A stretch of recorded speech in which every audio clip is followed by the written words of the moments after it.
So all right, movie की starting Valentine day के ठीक एक दिन पहले एक हाई राइज बिल्डिंग को दिखाकर होती है, जो कि एक काइंड ऑफ वर्किंग ऑफिस था, जहाँ पर हम सभी ही इस बिल्डिंग के अंदर किन्हीं दो एम्प्लॉयज को देखते हैं, जिनके नाम मैट एंड नेटली थे, जो कि वो दोनों ही अपने अपने केबिन्स के अंदर बैठकर लेट नाइट रुककर ऑफिस का काम कर रहे थे। क्योंकि अगर बात करें इनके साथ में काम करने वाले वर्कर्स की, तो वो सभी ही ऑलरेडी अपने अपने घर जा चुके थे।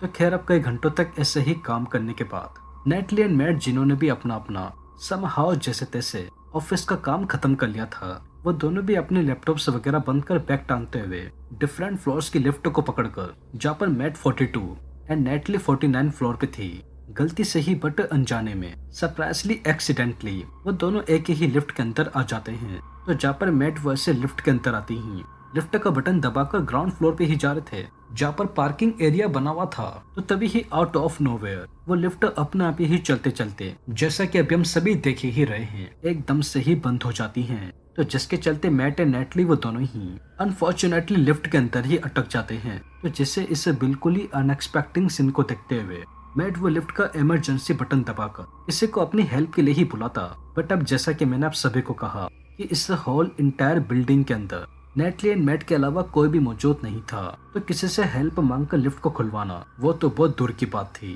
क्योंकि अब रही बात फोन करके अपनी हेल्प को बुलवाना, तो वो भी एट द मोमेंट इम्पॉसिबल था, बिकॉज लिफ्ट के अंदर फंसे रहने की वजह से फोन के अंदर अभी इतने नेटवर्क्स नहीं आ रहे थे कि नेटली एंड मैट वो अपने फ्रेंड्स को कॉल वगैरह करके उनको अपनी हेल्प के लिए यहाँ पर बुला सके। तो खैर एनीवेज, इतनी बुरी तरीके से लिफ्ट के अंदर ऐसे फंसे हुए देख नेटली एंड मैट वो दोनों ही बहुत ही बुरी तरीके से चिल्ला चिल्ला कर बाहर मौजूद किसी एम्प्लॉय वगैरह से इस लिफ्ट को खुलवाने के लिए कहते हैं। बट अनफॉर्चुनेटली इन दोनों के इतने चिल्लाने के बाद भी सिक्योरिटी से कोई भी इनकी मदद के लिए नहीं आता। अब उसका रीजन क्या है तो आप सभी को पता है। बट अब यहाँ पर मेन सवाल क्या आता है कि आखिर में कैसे एक वेल इक्विप्ड लिफ्ट वो अपने आप ही चलते चलते एकदम से कैसे बंद हो गई थी। तो इसका रीजन आप सभी को भी थोड़ी ही देर में अपना आप ही देखकर मिल जाएगा, क्योंकि अब ये होल इंटायर मूवी ठीक इधर से ही एक बहुत ही बड़े लफड़े की तरफ जाने वाली है।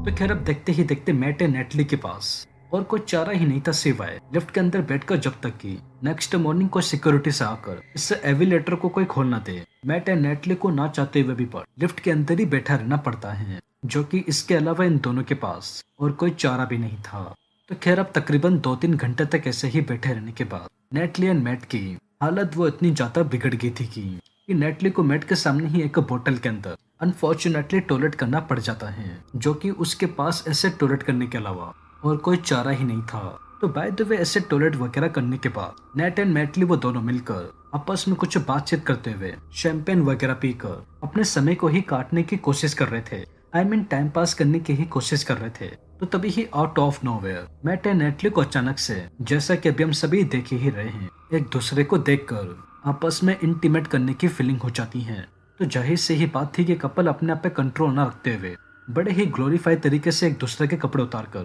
लिफ्ट के अंदर ही बिना कुछ सोचे समझे मेकआउट करना शुरू कर देते हैं।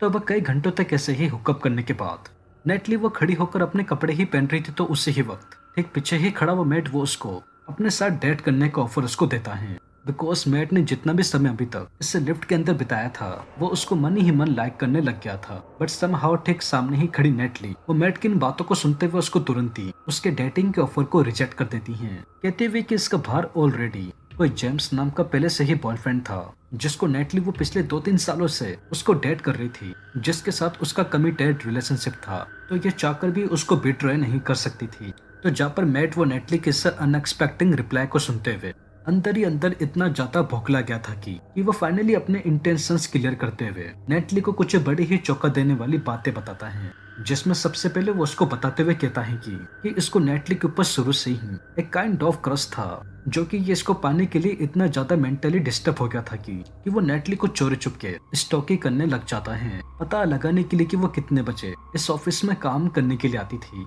एंड कितने बजे घर जाया करती थी, जो कि वो ये स्टॉकिंग का काम पिछले 1-1.5 महीने से कर रहा था। क्योंकि अगर बात करें मैट की तो वो इस ऑफिस का एम्प्लॉय होने के बजाय बल्कि सरप्राइजली इस बिल्डिंग का एक छोटा मोटा सिक्योरिटी गार्ड होता है। लेकिन अब इनमें से सबसे ज्यादा हैरान कर देने वाली और चौंका देने वाली बात ये थी कि मैट वो नेटली को आगे ये बताते हुए कहता है कि इस लिफ्ट को हम अब तक बाय डिफॉल्ट कुछ मैनुअल प्रॉब्लम्स के कारण अचानक से ऐसे बंद होते हुए देखा था। तो दरअसल ऐसा बिल्कुल भी नहीं है, बिकॉज इस लिफ्ट को ठीक सामने ही खड़े मैट नहीं अपने हाथों में पकड़े हुए एक छोटी सी की से बड़ी ही चालाकी से बिना नेटली के भनक पड़े लिफ्ट के अंदर आते वक्त उस की से उससे इससे बंद कर दिया था, ताकि वो उसके साथ अकेले में बेसिकली इस लिफ्ट के अंदर नेटली के साथ कुछ टाइम एक्सपेंड कर सके, जो कि सीरियसली सुनने में ही काफी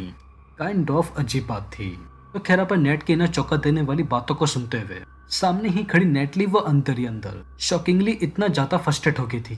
कि वो एकदम से ही बिना कुछ सोचे समझे अचानक से भागकर एक सामने ही खड़े मैट के पास आते हुए उसके साथ हाथापाई करने लग जाती हैं, जिसमें नेटली वो पास से में ही पड़े हुए अपने हील वाले जूते से एकदम से कस के मैट के सर पे मार उसके सर को ही ऊपर से बुरी तरीके से आधा फाड़ देती हैं, जहाँ पर मैट वो at the moment he sir पे जूते के पड़ते ही उससे ही वक्त बेहोश हो जाता है। तो जिधर मैट को ऐसे बेहोश देख नेटली वो बिना अपना टाइम वेस्ट किए सीधे लिफ्ट के ऊपर चढ़कर, जिसके पास और कोई ऑप्शन ही नहीं था, वो जैसे तैसे लिफ्ट के रूप को खोल तुरंत ही एविलेटर से बाहर निकल जाती हैं। तो जहाँ पर नेटली के ऐसे लिफ्ट से बाहर निकलती ही मैट जिसको अचानक से होश आ गया था वो नेटली को ऊपर की तरफ से लिफ्ट से निकलता हुआ देख वो भी उसके पीछे पीछे जैसे तैसे लिफ्ट से बाहर निकल जाता है।